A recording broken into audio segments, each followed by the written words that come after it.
Hello guys, 2016 Mercedes Vito.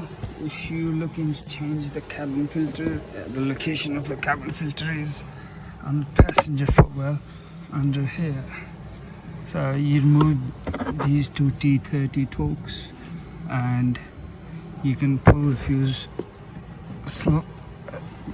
pull it towards you, and it's got two legs here in the back bracket which come out as you pull it towards you.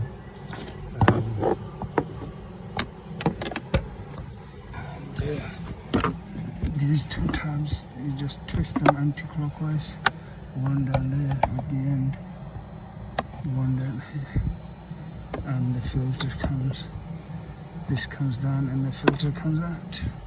And when you're changing, you just need to make sure, I've changed mine, that the flow over air, the arrow is pointing towards the driver's side and the filter goes up like this. That's it.